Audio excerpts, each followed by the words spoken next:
termasuk hal-hal yang terkait dengan masalah-masalah moral yang paling sulit sekalipun. On issues touching on legal practice and the infrastructure that makes up our legal system, lawyers and professional organizations must point out the dangers of compromising well-recognized standards and values. Dalam hal-hal atau permasalahan yang terkait dengan praktik hukum serta infrastruktur yang menciptakan sistem hukum kita, para advokat, pengacara, serta organisasi atau organisasi profesi mereka harus dapat memperlihatkan berbagai bahaya yang dapat ditimbulkan apabila standar dan nilai-nilai yang diterima umum akhirnya dikompromikan. Professional associations of lawyers also have a significant role to play in promoting legal education. Organisasi profesi advokat pengacara juga memiliki suatu peranan penting dalam pendidikan hukum, dalam mengedepankan atau mendorong pendidikan di bidang hukum. These are the views of Law Asia as to the role of the legal profession, and they are embodied also in international instruments such as the United Nations Basic Principles on the Role of Lawyers.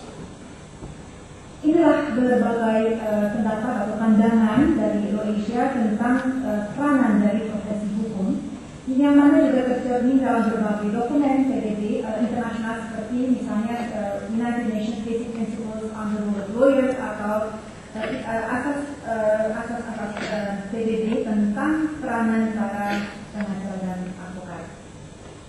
I have cited some provisions which highlight the need to ensure that lawyers can speak out on issues openly, and further, that lawyers can do so as a collective voice. Kami telah mengutip beberapa ketentuan, tetapi pada umumnya ini menemukan keperluan untuk para pengacara advokat untuk dapat berbicara secara terbuka dan juga untuk mengemukakan pendapat secara terbuka dan juga untuk bertindak secara kolektif. Yes, this is particularly important as there is strength in numbers, and one of the reasons that the American Bar Association and the Law Society of England and Wales are perceived as being strong is because they have very large membership. Hal tersebut sangatlah penting karena kekuatan itu diukur dari jumlah, dan hanya sebagai ilustrasi, salah satu alasan mengapa American Bar Association dan Law Society of England and Wales adalah kuat karena mereka kedua asosiasi tersebut memiliki jumlah anggota yang cukup banyak.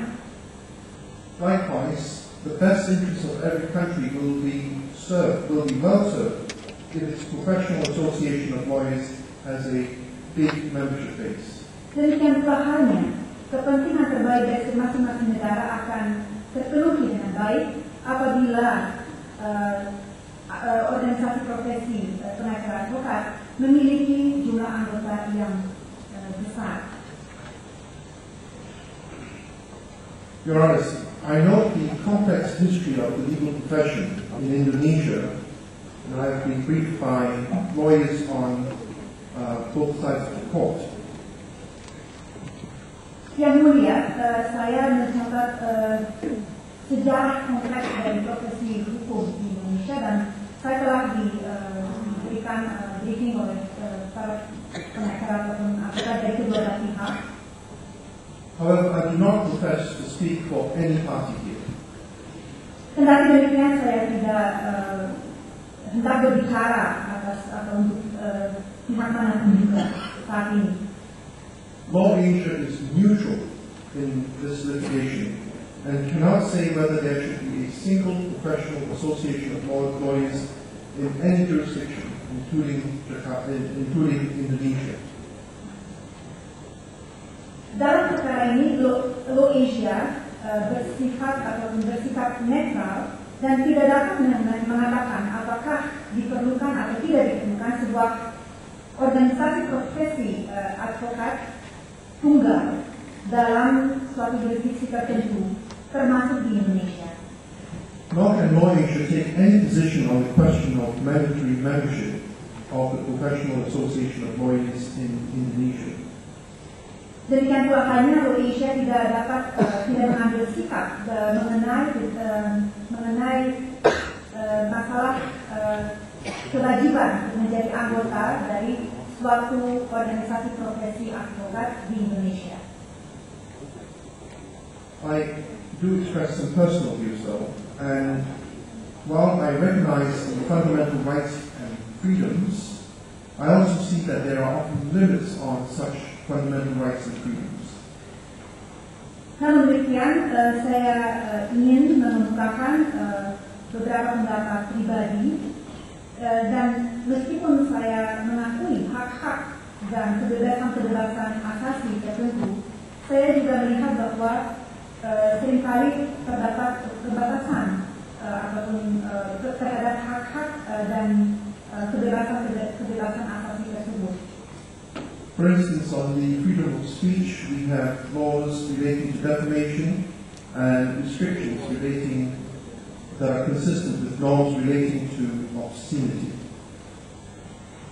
Sebagai contohnya, terkait dengan kebebasan berbicara mengumumkan pendapat, di situ terdapat berbagai pembatasan berdasarkan undang-undang, misalnya sehubungan dengan pencemaran nama baik, atau mungkin juga mengenai hal-hal atau asas-asas yang terkait dengan obscenity atau hal-hal yang asusila.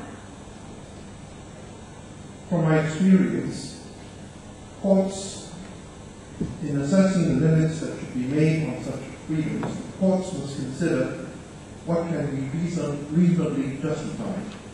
Berdasarkan pengalaman saya, dalam menentukan batasan-batasan yang seharusnya dikenakan terhadap kebebasan-kebebasan tersebut, pengadilan harus mempertimbangkan hal-hal yang dapat digunakan secara wajar. I submit that relevant considerations include the state objective of any legislation, whether the means chosen are carefully tailored and restrict the freedom as little as reasonably possible, and the severity of the infringement has to be balanced against the importance of the objective to be served. Saya berpendapat bahwa pertimbangan relevan tersebut termasuk adalah sebagai berikut.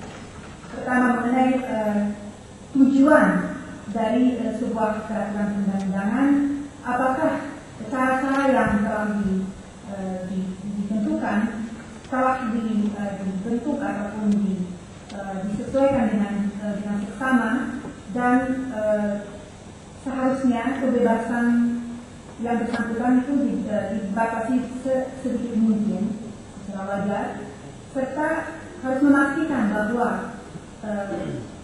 bahwa beratnya pelanggaran itu sudah seimbang dengan kepentingan dari tujuan yang hendak dicapai.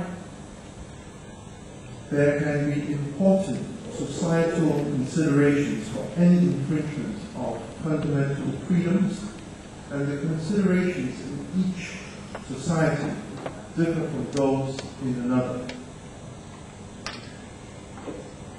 Terdapat berbagai pertimbangan-pertimbangan penting yang terkait dengan masyarakat dalam setiap pembatasan terhadap pembatasan dari kebebasan-kebebasan asasi, dan pertimbangan-pertimbangan tersebut akan berbeda-beda tergantung dari masyarakat yang bersangkutan. I therefore cannot properly comment on the position in Indonesia when it comes to mandatory membership of a particular body in the country. Oleh karena itu, saya tidak dapat memberikan satu komentar yang sesuai tentang posisi di Indonesia ketika kita berbicara tentang keanggotaan yang diwajibkan dalam suatu badan tertentu di Indonesia. In my statement, Your Honor, I have cited a Hong Kong case to illustrate this, and you will see the court applied a proportionality test. Yang mulia, dalam pernyataan saya telah memberikan sebuah ilustrasi dari kasus Hong Kong, dan sebagaimana dapat dilihat yang mulia, di situ pengadilan telah menerapkan suatu tes proporsionalitas, uji proporsionalitas. So the proportionality test was that the restriction on the freedom pursued a legitimate aim, and the restriction was rationally connected to the legitimate aim, and the restriction was no more than necessary to accomplish that aim. Dan uji proporsionalitas tersebut adalah sebagai berikut. Pertama, bahwa pembatasan tersebut ditentukan untuk mencapai suatu tujuan yang syak. Kemudian juga bahwa cara yang ditentukan itu adalah proporsional atau seimbang dengan tujuan yang hendak dicapai tersebut. Elsewhere in common law world, we see a decision from Canada where there is a ruling on mandatory membership. Kemudian dari tempat-tempat atau negara-negara lain di dunia common law, negara yang menganut common law, kami dapat mengutip sebuah putusan yang dibuat di Kanada mengenai keanggotaan yang dibacakan. The court in Canada, the Supreme Court in Canada, ruled that there was no violation of the freedom of association as enshrined by the Canadian Charter of Rights and Freedoms, notwithstanding a provision for mandatory membership. Mahkamah Agung Kanada telah memutuskan bahwa tidak dapat suatu pelanggaran terhadap kebebasan untuk berorganisasi sebagaimana telah ditentukan dalam Canadian Charter of Rights and Freedoms atau Piagam Kanada tentang hak-hak dan kebebasan-kebebasan. The court ruled that there were unique problems in the construction industry in the province of Quebec, and therefore upheld these mandatory membership provisions. Pengadilan memutuskan bahwa terdapat berbagai permasalahan yang bersifat unik di bidang konstruksi di provinsi Quebec, dan kemudian memperkenalkan kewajiban keanggotaan.